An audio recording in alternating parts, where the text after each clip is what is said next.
GDR news, ఇది సామాన్యుని గళం. తిరుపతిలో గంజాయి డ్రగ్స్ విక్రయాలను పూర్తిగా అరికట్టేందుకు ప్రభుత్వం కఠిన చర్యలు తీసుకుంటుందని రాష్ట్ర మంత్రి అనగాని సత్యప్రసాద్ తెలిపారు. తాతయ్యగుంట గంగమ్మ ఆలయాన్ని దర్శించుకున్న మంత్రి తిరుపతిలోని తాతయ్యగుంట గంగమ్మ ఆలయాన్ని రాష్ట్ర మంత్రి అనగాని సత్యప్రసాద్ దర్శించుకున్నారు. ఆలయ అధికారులు పూర్ణ కుంభంతో స్వాగతం పలికారు.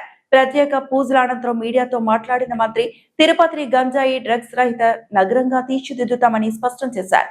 అసాంఘిక శక్తులపై కఠిన చర్యలు తీసుకునేందుకు పోలీసులకు పూర్తి స్వేచ్ఛ ఇచ్చామని తెలిపారు.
జాతరలో అభిషేకం చాలా గజిబిజిగా జరుగుతుంది.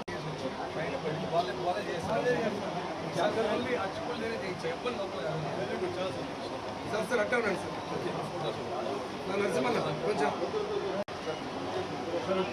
జరపండి.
నమస్కారం.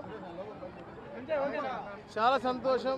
ఏదైతే గంగమ్మ జాతర అయిన తర్వాత తొలి మంగళవారం రోజున అమ్మవారిని ఈరోజు స్పెషల్గా తామర పువ్వులతో డెకరేట్ చేసిన రోజున దర్శించుకోవటం. ఎందుకంటే చరిత్రలో ఎప్పటి నుంచో మిగిలిపోయిన శెట్టిపల్లి భూములు నిన్న ఏదైతే హక్కుదారులందరికీ కూడా రిజిస్ట్రేషన్ పత్రాలు ఇవ్వడం, గౌరవనీయులు తుడా చైర్మన్ గారి యొక్క ఆధ్వర్యంలో వారి చేతుల మీదుగా ప్రతి ఒక్క అర్హులకు ఇచ్చిన తర్వాత వారు కూడా తప్పకుండా మనం గ్రామ దేవత ఎవరైతే ఉన్నారో వారిని వారి జాతర సందర్భంగా మనం దర్శించుకోవాలని చెప్పేసి మంగళవారం తీసుకోవడం జరిగింది. చాలా సంతోషంగా ఉంది. చాలా వైబ్రెంట్ వాతావరణంలో వచ్చిన ప్రతి పిలిగ్రిమ్స్ కూడా ప్రశాంతంగా వారి యొక్క మొక్కును తీర్చుకోవడం అవ్వచ్చు, లేకపోతే మొక్కుకునే ప్రక్రియ అవ్వచ్చు. బ్రహ్మాండంగా చూస్తారు. ప్రతి ఒక్కరు కూడా మాట్లాడుతూ ఉన్నాం, వాళ్ళు ఆనందంగా ఉన్నారు. ఈ రాష్ట్రంలో ఒక సుభిక్ష పరిపాలన ఉంది, ఒక సుఖవంతమైనటువంటి పరిస్థితి ఉంది. కాబట్టి అందరూ కూడా ఆర్థికంగా కూడా మెరుగైన జీవిత పరిమాణాలు చూస్తూ ఉన్నారు. కాబట్టి ఒక మంచి వాతావరణంలో ఈరోజు మనం అందరు భక్తులు కూడా చూసాము. మనం చూస్తూ ఉన్నాం ప్రతిరోజు కూడా దాదాపుగా 50,000 మంది దాకా ఈ మంగళవారం రోజులు వస్తూ ఉన్నారు. వీళ్ళకి కావాల్సిన సౌకర్యాలన్నీ కూడా ముఖ్యంగా, ఎందుకంటే అద్భుతమైన బోర్డు తెలుగుదేశం పార్టీ కూటమి ప్రభుత్వం వచ్చిన తర్వాత మహేష్ కుమార్ గారి యాదవ్ గారి యొక్క ఆధ్వర్యంలో ఒక అద్భుతమైన బోర్డు, కూటమి నుంచి అన్ని పార్టీలు కూడా ఉన్నారు. వాళ్ళు అద్భుతంగా ఈ జాతరని రెండోసారి చేయటం, అంటే గతంలో స్పెషల్ బాడీగా మనం వారిని పెట్టి వేయటం జరిగింది. ఈసారి వారి యొక్క హోదాతో చేయడం జరిగింది. పబ్లిక్ అందరూ కూడా వచ్చినటువంటి 2 లక్షల మంది కూడా ఆ రోజు చాలా పాజిటివ్ పర్సన్స్ చెప్పారు. గతంలో ఎప్పుడు చెప్పని విధంగా ఇక్కడ ఉంటే అధికారులు కూడా అద్భుతంగా చూశారు. ప్రతి ఒక్కరు కూడా పాజిటివ్గా చెప్పేటువంటి పరిస్థితి. అలాంటి ప్రక్రియలో ఈరోజు మళ్ళీ అందరం రావటం, ఈ ప్రాంతం సుభిక్షంగా ఉండాలని చెప్పి ప్రార్థించడం నిజంగా చాలా ఆనందదాయకంగా ఉంది. తిరుపతి ముఖ్యంగా రాజకీయంగా ఎప్పుడు కూడా ఒక సెంటర్ ఆఫ్ పాయింట్గా ఉంటుంది. అక్కడ రాజకీయాన్ని మనం అంటే ప్రశాంతత వాతావరణం తేవాలని చెప్పే లక్ష్యంతో తెలుగుదేశం పార్టీ కానీ కూటమి నాయకులందరూ కూడా చేస్తూ ఉన్నారు. అన్ని గంజాయి రహిత, అలాగే ఎలాంటి అవకతవకలు లేనటువంటిది, లిటిగేషన్ లేనటువంటి తిరుపతిని తీర్చిదిద్దాలని చెప్పేసి గౌరవ ముఖ్యమంత్రి గారు ఎప్పుడు చెప్తూ ఉంటారు. కాబట్టి శెట్టిపల్లితో నాంది పలికి ఇక్కడ ఉన్న స్థలాల సమస్యలన్నీ కూడా రాబోయే రోజుల్లో గామిరెడ్డి సమస్య అవ్వచ్చు, శ్రీరాంపురము, పద్మావతి నగర్ అవ్వచ్చు, ఇవన్నీ కూడా సమస్యలు మేము త్వరలో మేము పరిష్కరించబోతా ఉన్నాం. అట్లాగే శాంతియుత వాతావరణం కూడా తిరుపతిలో ఉండాలి. ఇది ఒక పిలిగ్రిమ్కి సెంటర్ పాయింట్. తిరుమల దర్శించుకున్న తర్వాత అమ్మవారిని దర్శించుకుని గంగమ్మ తల్లి అవ్వచ్చు, ఇటు వకలమాత టెంపుల్ అవ్వచ్చు, శ్రీకాళహస్తి అవ్వచ్చు, ఇదంతా ఒక ఎక్కువ టెంపుల్ టూరిజంగా మనం తయారు చేస్తూ ఉన్నాం. కాబట్టి అన్ని టెంపుల్స్ కూడా ఒక మంచి వాతావరణంలో మనం క్రియేట్ చేస్తూ ఉన్నాం. ప్రత్యేకంగా ఇక్కడ చైర్మన్ గారికి, వాళ్ళ టీంకి, ఈఓ గారికి అందరూ కూడా ఒక అభినందన తెలియజేస్తా ఉన్నాం. Thank you.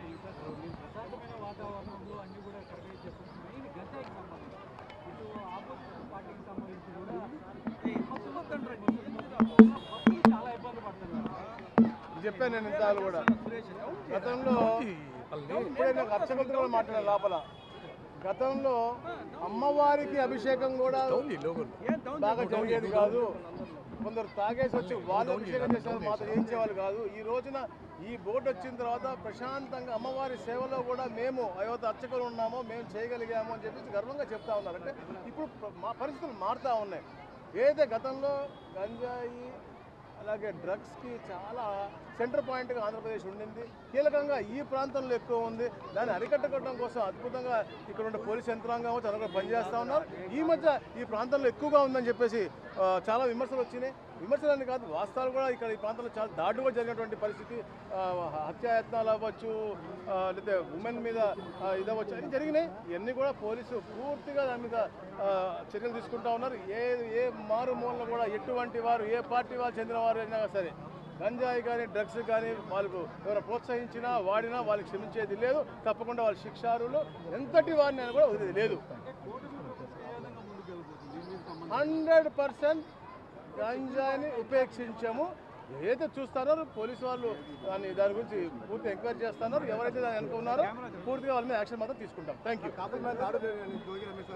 ఏమండి ఏ షాపుల మీద అసలు వాళ్ళకి మాట్లాడే అర్హత ఉందండి. జోగి రమేష్ గారిది ఒకటి పాపం మా అమర్నాథ్ గౌడ్ అని ఒక చిన్న అబ్బాయి చనిపోయాడు మా కాన్స్టిట్యున్సీ. అతన్ని దాన్ని పోయిన దాంట్లో వాళ్ళ అక్కని ఏడిపిస్తున్నారని చెప్పేసి వాళ్ళ తమ్ముడు అడిగి ఇంట్లో చెప్పినందుకు అతన్ని పొద్దున 5:45కి పెట్రోల్ పోసి కాల్చిన పరిస్థితి. ఆ టైంలో అతను గౌడు కులస్తుడుగా ఆ ఊరికి వెళ్ళి కులం అన్నం పెడతాదా అన్నాడు. కులం గురించి అంత నీచంగా అంటే అలాంటి మాటలు మాట్లాడే వ్యక్తి ఈరోజు మళ్ళీ కులాల మధ్య అంటే వాళ్ళ బతుకులే అంటే అబద్ధాల పునాదులు పుట్టిన పార్టీ అది. అలాగే వాళ్ళు ఎప్పుడు కూడా ఇద్దరు సుభిక్షంగా ఉంటే చూడలేరు, ఇద్దరు మంచిగా ఉంటే చూడలేరు. పుల్ల పెట్టాలి, చిచ్చు పెట్టాలి. ఆ చిచ్చు పెట్టడం విధంగా కులాలు మతాలు అన్నీ అయిపోయినాయి, 11 సీట్లు వచ్చినాయి, ఇంకా రావు అని భయంతో ఈరోజు ఏం చేస్తే బాగుంటుంది అంటే కులాలు చిచ్చు పెట్టాలి.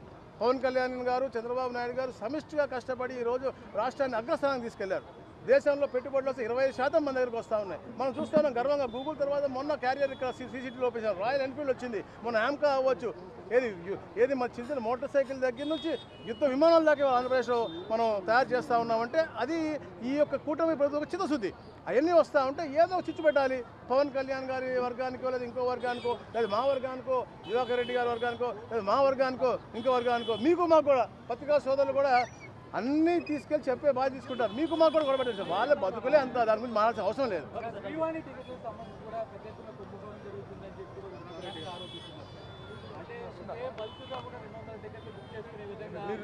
మీరు గమనించండి కూటమి వచ్చిన తర్వాత ఏది ప్రతి ఒక్క కార్యక్రమం ట్రాన్స్పరెంట్గా ఆన్లైన్. గతంలో ఎప్పుడు ఆన్లైన్ ఉండే కాదు. ఈరోజు మీరు ఏది నొక్కినా కూడా సత్యప్రసాద్తో ఇవాళ ఎంతమంది వెళ్ళారు, ఎంతమంది దర్శనం చేసుకున్నారు కూడా మీకు క్లియర్ కట్గా తెలిసిపోతూ ఉంటుంది. ఈరోజు కమాండ్ కంట్రోల్ రూమ్ కూడా తిరుమలలో అద్భుతంగా ఎప్పుడు చరిత్రలో లేని విధంగా ఎంతమంది వచ్చారు, దాంట్లో ఎవరు ఫేషియల్ రికగ్నిషన్ కూడా పెట్టాం. నేను టెక్నాలజీ వాళ్ళు చెప్తాను తప్ప గతంలో జరిగినవన్నీ కూడా వాళ్ళు ఊరికే అబద్ధాలు చెప్తారు. ఈ రోజు ఎక్కడ కూడా ఎలాంటి కుంభకోణం లేదు. ఎక్కడన్నా ఎవరైనా తప్పు చేసి ఉన్నా కూడా మా దృష్టికి వస్తే వెంటనే మేము యాక్షన్ తీసుకుంటా ఉన్నాం. తప్పులు చేయరు ఎవరన్నా, మనం చేయకపోయినా ఎవరో ఒకరు చేస్తుండొచ్చు. అవన్నీ కూడా మేము ఖండిస్తా ఉన్నాం.